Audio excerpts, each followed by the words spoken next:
Welcome to Actual Faith. I'm your host, Jeremy Scott DeSpain, and this channel is committed to building the faith of Christians through a biblical worldview. And I'm here with my friend, Dean Meadows. He is the executive director and co-founder of the Daily Apologist. It's an online Christian apologetics organization. Thank you, Dean, for joining me today. Hey, Jeremy, it's good to see your beautiful face again. And I greatly appreciate you inviting me on your show, man. I appreciate it. Right on. Hey, well, what are you up to, and where can people find you? Right. So they can find us at thedailyapologist.com. All of our handles are going to be the Daily Apologist on Instagram, Twitter, Facebook, things like that. And what am I up to? Well, I've got a couple of speaking engagements coming up in June, July, and October. Outside of that, I'm the campus minister here with the College Life in Christ group at Virginia Tech. And I'm currently working on a PhD that has a lot to do with the Kalam Cosmological Argument. So this isn't hard for me. This is exciting for me. Right on. And that's what we're going to talk about today. We're going to talk about the Kalam. And so there's more to come about that. I want to encourage you, if you're listening to this conversation, I want to have you just share it. Maybe let someone know about it, because not everyone is familiar with the Kalam Cosmological Argument, and that's what we're going to talk about. So someone else might find it useful, like this video, and leave a comment. Let us know what you think about it. And of course, check out thedailyapologist.com. I went to school with Dean, and I'm thankful for all that he is doing to contribute to Christian apologetics. So subscribe if you're not subscribed to his channel, subscribe to Actual Faith, and we hope that you enjoy this dialogue together. So we're just going to start out with just a very simple question. What is the Kalam Cosmological Argument?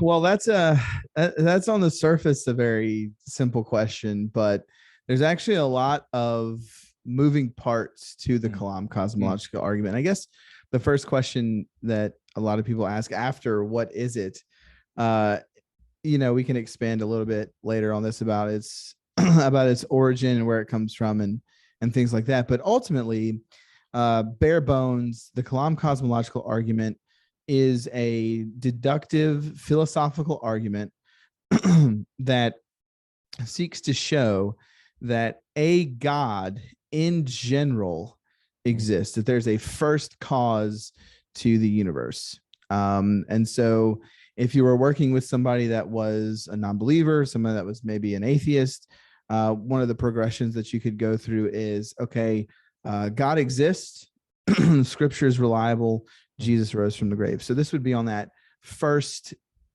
tier of argumentation that you would use with a non-believer. So this is really just getting them on the other side of the fence from, say, naturalism to at least supernatural realm. Right. Yeah. And so it would be exactly that. We would move the atheist, the agnostic, maybe even someone who would say that they are spiritual but not religious. They might believe in pantheism or something like that. And we say, well, wait, there'd have to be a first cause of the universe with these particular properties that we'll get into a little bit later. And we're saying, hey, we're going to move you from there to at bare minimum, probably some sort of deism, right? That says, God just wound the clock up and let it go, and he doesn't, intervene in the lives of people today. So at bare minimum, deism, but really our focus is to get them to say, all right, there is a singular God that is the first cause of the universe. Now, which I guess religious category that would be in is still up for debate. It eliminates a lot. It eliminates all of polytheism, right? And so it really, leaves you with Islam, Judaism, Christianity. And so by utilizing this argument, you can shorten the field or shorten the candidates down to three, should you be successful in using the Kalam. So what does the Kalam state, and why is it called the Kalam? All right. So it's called the Kalam because it has a Islamic origin. So way back when, we don't have to get into a bunch of dates this, that, and the other. But during what would normally be called the medieval period, the Dark Ages, as Western Europe has collapsed from the fall of Rome, what is often neglected in history is that there's this huge rise in the Islamic world in math and science and philosophy. And so what you start to have is you have this battle between particular sects of Islamic thinkers. And so the Kalam argument comes from the Kalam group, and it's by Al-Ghazali, who essentially utilized arguments from John Philoponus, who is a Christian philosopher. And basically what Al-Ghazali argued for was the finitude of the past, that there must have been a beginning to the universe. And so it's called, that's where the name comes from. William Lane Craig came along in 1979. He wrote his dissertation called The Kalam Cosmological Argument in, I think maybe a little bit of a tribute to Al-Ghazali. And what he did is he refined the argument. And what the argument states is premise one, whatever begins to exist has a cause. Premise two, the universe began to exist. And premise three, therefore the universe has a cause. So it's a very easy deductive argument to memorize. It's not like some ontological arguments that have 8 to 10 premises to follow. Just 3 simple, easy premises to memorize. So yeah. So it is. It's very simple. William Lane Craig is the first one that I heard it from. No doubt he did maybe further research as well as popularize the argument. But I know that not everyone necessarily agrees with premise 2, that the universe began to exist. When you find people that really butt up against that premise and challenge that premise, what are some thoughts that you give them to just really try to unpack that in their mind? Yeah, so it seems that premise 2 is the crux of the argument, even though I would say, at least on the internet atheist side of the house, premise 1 is steadily becoming more popular to attack. But premise 2 seems to be the crux of the argument about the beginning of the universe. And so what I like to do is I like to just meet people where they are. And so normally what I'll do is I'll make an argument for the beginning of the universe based upon really 2 scientific principles that just about everybody is going to agree with. Now, and this can get a little tricky depending on what camp you're in, but most atheists that you come across are going to accept 2 things. They're going to accept Big Bang cosmology, and they're going to accept that the universe is not past eternal. At least anecdotally, that's what I've come across. And so what I like to do is I say, okay, well, let me take Big Bang cosmology, whether I agree with it or not, step into that worldview and say, all right, so let's look at this for a second. You've got Einstein, theory of general relativity, who basically believed that the universe was static, believed that the universe was eternal. And then you've got Alexander Friedman and George Lemaitre, a Belgian and a Russian. They come along, they take Einstein's equations, they remove the fudge factor that Einstein put in there, and they say, hey, the universe is expanding.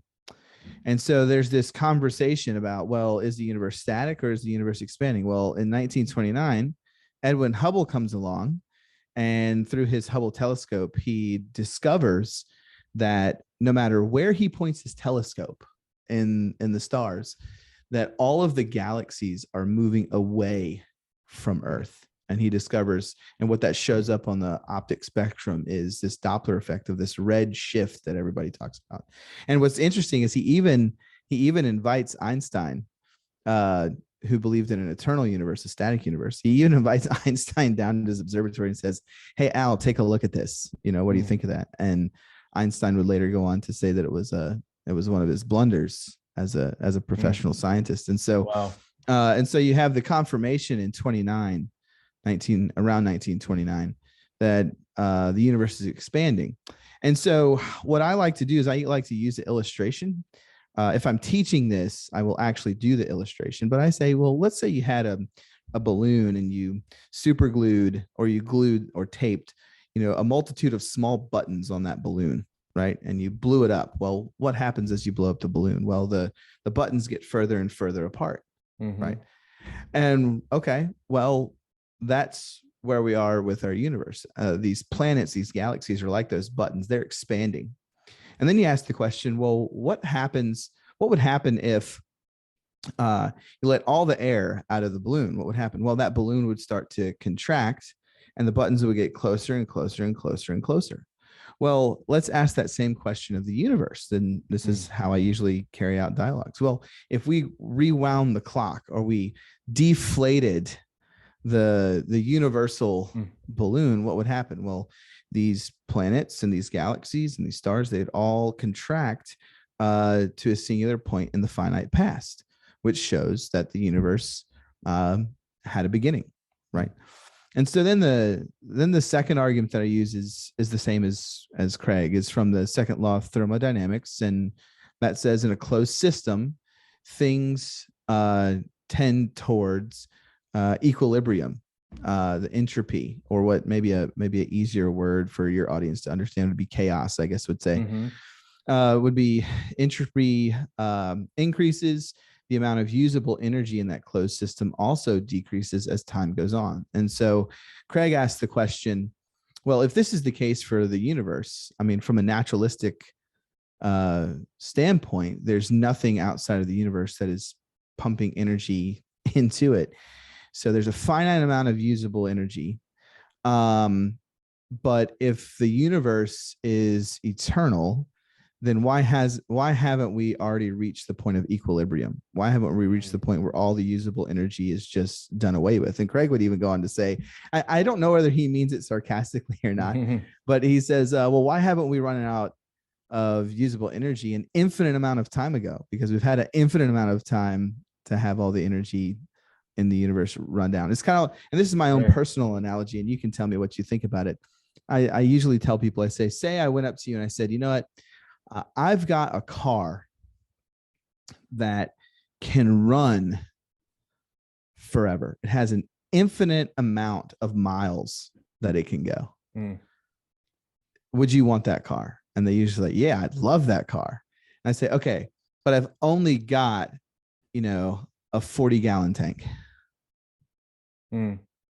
Well, what's the problem with that? Well, you can't go an infinite amount of miles with a finite amount of gasoline, right? And so I look at that. So I look at that as the universe. The universe is this car that's running, but it only has a finite amount of energy. And so that's the second point that Craig would make, is that if the second law of thermodynamics is true, which it is, then the universe is running out of usable energy. And the question becomes, if it's infinitely old, why haven't we already experienced equilibrium? Well, we haven't experienced equilibrium because the universe, has a beginning, has a finite beginning in the past. So I don't know. You tell me if you need some clarification on that or not.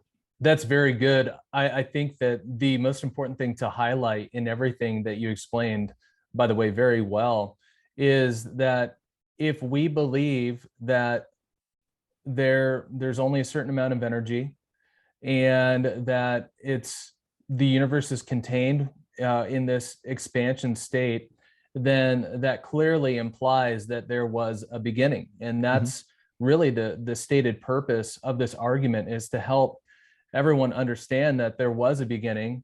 And if there was a beginning, then that implies that there was somebody there in the beginning that would have tipped that domino, so to speak, right?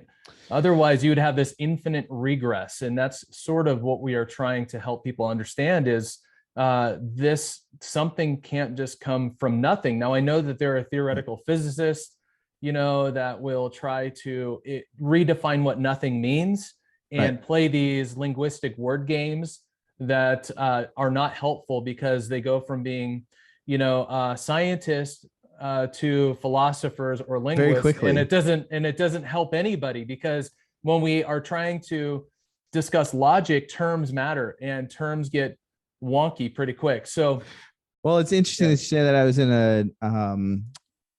a debate one time. I believe it was online, and I made the point that something can't come into being uncaused from nothing. Mm. And the person on the other end said, "Well, we've never seen nothing. We don't know what it can do," or something to that effect. I'm like, "Well, nothing is a Uh, universal negation. It literally right. means no thing, and no thing can't produce something." And you're right as far as the terms. Lawrence Krauss, in his book A Universe from Nothing, I believe is what it's called, he makes the argument that there are these virtual particles that come into being and and leave very quickly in the um, quantum vacuum, which is, just for your viewers, just the lowest form of energy in the universe. And he says, yeah, that's an example of something coming from nothing. But the quantum vacuum is not nothing. It's still something, right? And It neither still are the sum has, of, yeah, neither are the particles, right? right. It still has its own, uh, structure, and it still operates on laws of physics, even if we talk about things that happen in quantum mechanics, even if we don't know what takes place there, there's still some type of physical law that it operates on. And so it's just I've always said, when the person who has to redefine terms first in a conversation is usually the one that loses that conversation. Right. So yeah. Yeah, and this is the reason why I'm having this conversation with Dean today. By the way, I mean, this is going to be a pretty brief episode. People spend their whole lifetime studying these arguments, especially the Kalam, and it goes levels deep. And so if you're just being introduced to the Kalam cosmological argument, do look at William Lane Craig. He's probably one of the best when it comes to that. But I'm thankful for guys like you, Dean, that are continuing to just take that baton and study it and see, especially with contemporary philosophy or science or theory, how these continue to combine, what the pros are, what the cons are, how we can be a little more interested in these things. Because if we don't understand the arguments, at least on a surface level, then it's easy for someone just to pull the wool over your eyes. And that's the problem with philosophy sometimes, or just redefining terms. If you're not playing by the same rules, then it's easy for someone to call a foul when they're the one that is refereeing the game. So in the end, we all want to be playing by the same rules. We want to understand the same terms, and we don't need to make it difficult. It's supposed to be an easy deductive argument to understand. And I believe that the average person that hears this argument, it really causes them to think. Now, arguments like this, because this isn't, open up the Bible to John 3:16. I'm a full-time pastor. This is what I do on the side just to be a help. I enjoy Christian apologetics. I enjoy philosophy and theology, but I get a lot of people that will say, I'm sorry, Jeremy, but I don't think arguments like this actually help people come to Christ. They really just try to get people to a God, like you said earlier. Right. And I know your background a bit, and even being in class with you, I know you even challenged a lot of these as we were in classes together, just thinking out loud. And I know at your heart, you're more of a theologian than anything. And so these things matter to you. You're not about just trying to find the best argument to win, but how have you used this argument? Does it help? Just kind of maybe talk about that a little bit. Yeah. So, and oftentimes we use, and I say we as a Christians, you use apologetics in just one way, when I think there are at least two ways to use apologetics. One clearly is to engage culture. I mean, our motto at the Daily Apologist is we equip Christians to engage culture daily. And that's what we want to do. And so apologetics is beneficial because it does help us and does train us to meet people where they are, so the gospel can change who they are. Right. And so clearly that's one area of it. But as I guess I've grown older, apologetics helps me grow closer to God. When I look at something like the Kalam argument and it dives into the philosophy side of the argument and the evidential side of the argument, and you come out with, the first cause must be, timeless, spaceless, immaterial, personal, powerful. That sounds a lot like, in the beginning, God created the heavens and the earth. So can you pause there for a moment? I'm sorry. Yeah, sure. Why does it have to be that kind of a being? Right. So when we get to premise three, therefore, the universe has a cause.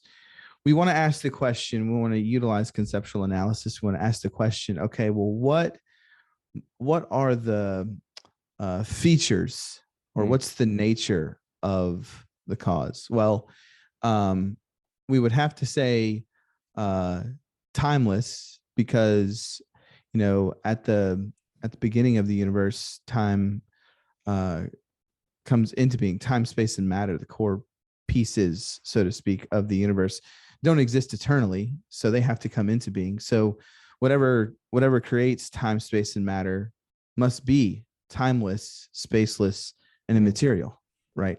And then it must be powerful enough to bring those things into being ex nihilo, out of nothing. So it must be powerful. And I think it's personal, because there are only two types of causes, it seems, or explanations to why things happen: either scientific causes or personal causes. Well, before the beginning of the universe, there are no initial conditions by which laws of nature can act on. There is no second law of thermodynamics. There is no law of gravity. There is no gravitational or cosmological constant, right? So if there's not the scientific explanation, unless you just want to say something can come to being from nothing, right? And if that's the case, then why doesn't anything and everything come into being from nothing? Then the only other option is personal, right? And so those are your only two options. Now, if the atheist wants to say that there's a third option, well, they need to bring that to the table. But that's why I believe that the cause has to have those features, and those features are, by definition, what we would categorically call God. Timeless, spaceless, immaterial, powerful, personal. That sounds like God. And so that's why I think the third piece, the third premise, the cause is that type of being. And so in knowing that, that allows me to look at the features of the universe at night, with the galaxies, heavens declare the majesty of the Lord, right? I have a house that I live in, and in the morning I can see the sun rise over the mountains. I can hear the birds chirp. I can see the dew on the grass, and I know, and that allows me in a way, not going panentheist or pantheist here, but that allows me to see and understand and contemplate and meditate on the amazingness of God. But also, and I'll share this, and I didn't plan on sharing this, but I'll share it for the benefit of your viewers. These types of things have helped me in times of pain and serious pain and suffering. So what has it been, about 3 years, 2.5 years? We had a miscarriage. Me and my wife had a miscarriage. And from a husband standpoint, it's one of those situations where, I think most guys are fixers, and most guys, want to be there. Most Christian men, I think, that I've met, want to be there for their wives, want to support them, want to help them, want to do whatever they can to make them feel as if they are the queens in their kingdom, right? And when your wife miscarries, and in a very graphic way in the morning. And you're sitting there in the room with her as she's passing, a child that's dead. You can't do anything, and Right. you're helpless. And so it's interesting because both going to the hospital and coming from the hospital, and people may think this is a joke or funny, but as I look back at that moment, I was like, um, there's a God based upon the following things: Kalam, moral, resurrection. And I kept playing in my head, okay, he is an all good God. He is the creator of the universe, and Jesus did rise from the dead. And for most people, I would say, even Christians, in those times of tragedy, their first question is, God, why me? Why did this happen? And it was something in a very liberal sense, in a loose sense, nothing supernatural, but it was a revelation to me because I don't think without those pieces of my spiritual puzzle that I would have come to that conclusion in that moment. I probably would have been, why me? What's going on? Why now? And I probably would have been, as I have been in the past, just angry with God for however long. So I know this kind of a little bit of a sidetrack, but we really need to, as we teach about apologetics and talk to people about apologetics, it's not just arguing people into the kingdom. It's also a very deep, personal way to better understand not just the facts about the Christian worldview, but God himself. And I think that's one of the things that we miss about these types of studies. And so now, as a PhD student, when I look at the type of Kalam argument that I'm trying to make, my first question is, okay, so if I draw the following conclusions about my project, let's say my project goes off without a hitch, it's completely logically correct, it's supported, and they say, no corrections needed, you're now a PhD candidate. My first question that stays in the front part of my mind is, all right, what will this say about God? If I'm right, what does this say about God? How does this impact things like prayer? How does this impact things like free will? How does this impact things? And so that just gives me a whole nother area or multitude of areas to just dig even deeper just along this particular path, and then come to the conclusion, okay, well, this might be true with regards to the Kalam argument, but it may not add up with free will or determinism. It may not add up with, it may be not a good argument in relation to God's relation to our prayer life, right? And that just is fascinating to me because I don't know. It's been so long since I've actually taken a philosophical argument for the existence of God and say, okay, well, how does that impact these particular streams of my faith? And I am probably more invigorated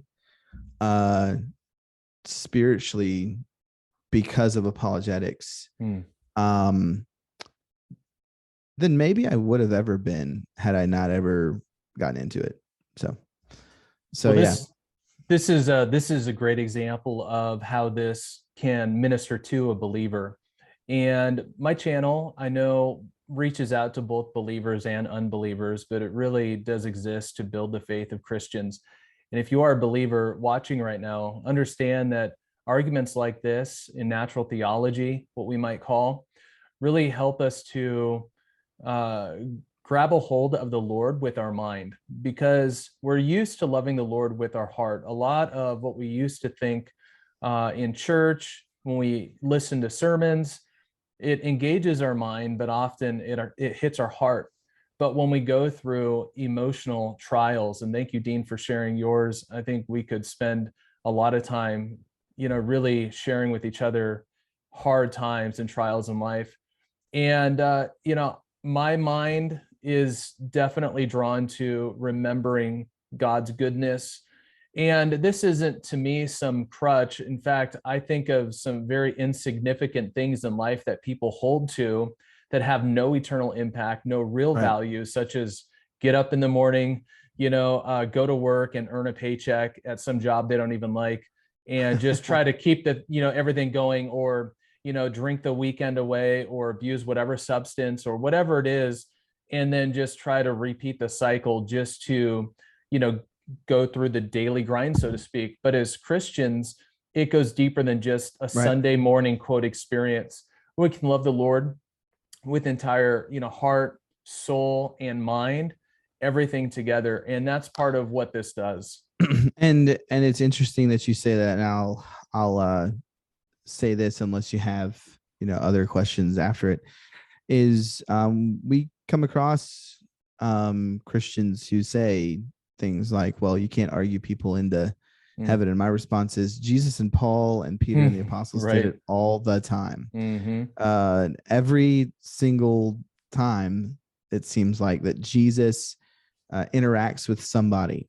He meets a physical need and he goes right to the spiritual and provides reasons as to why they should change their life. Right. I think of the Samaritan woman at the well. He, asks for a drink of water. They have this dialogue, and then he gets right to it. He says, "Hey, where's your husband?" And he evidentially shows her that he's not just a man, not just a prophet. Right. I think about Paul in Acts chapter 17. Yep. As he ministers in the synagogue and the marketplace daily. He is connecting with that community where they are, so that later at the Areopagus, he can communicate the gospel to them in their terms. And so he connects with them, he communicates with them, and then he converts some of them. And if anybody wants to come along, I would just encourage your listeners, your viewers, that if anybody ever wants to come along and say, well, you can't, debate people into the kingdom, or you can't argue people into the kingdom, then they have a serious problem with Jesus and they have a serious problem with Paul. And I don't know about you, but I don't want to have a serious problem with either one of those guys. Right. And maybe just as an anecdotal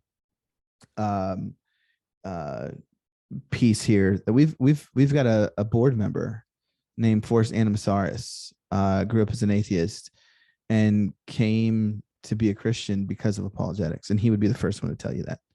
And so, if Forrest ever watched this, you guys can get a hold of Forrest if you want to, and talk to him. He's on Facebook, Forrest Anamasaurus.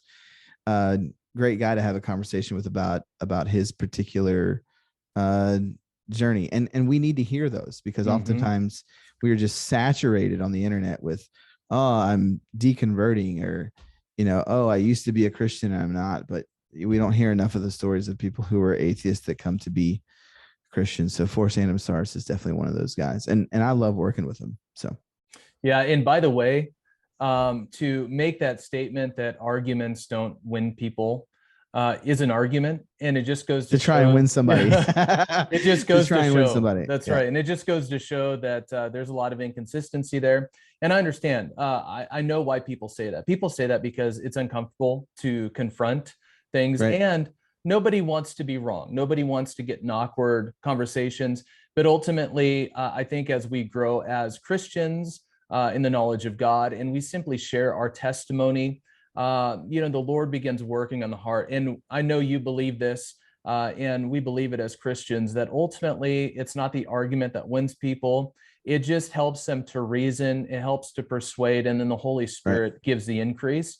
And we believe that. And so an argument like this, the Kalam Cosmological Argument, really is just that first step of, I love what Greg Kokel says, is just throwing a stone in someone's shoe and just getting them to think, to chew on some truth for a while, come back asking more questions. And that's ultimately what we want to do. Now, Dean, before we close out here, can you please state the Kalam Cosmological Argument one more time for our viewers? And then we're going to close out in just a moment. All right. So first, thanks for having me on your show. I've greatly appreciated the conversation, and wish we could have it for 3 hours or more. But the Kalam Cosmological Argument is the following. Premise 1, whatever begins to exist has a cause. Premise 2, the universe began to exist. Premise 3, therefore the universe has a cause. And what is that cause? And the cause is a timeless, spaceless, immaterial, personal, powerful being, which we understand at its core to be God. That's right. Well, hey, make sure you check out Dean at thedailyapologist.com. I know he has a YouTube channel as well, and I'll link that in the description of this video, as well as the website. Share your feedback in the comment section, and I'd really like to hear from you. I enjoy reading responses, and if you have any questions about knowing God and truth, there's also a link in this video description. What is truth? I hope that you'll check that out.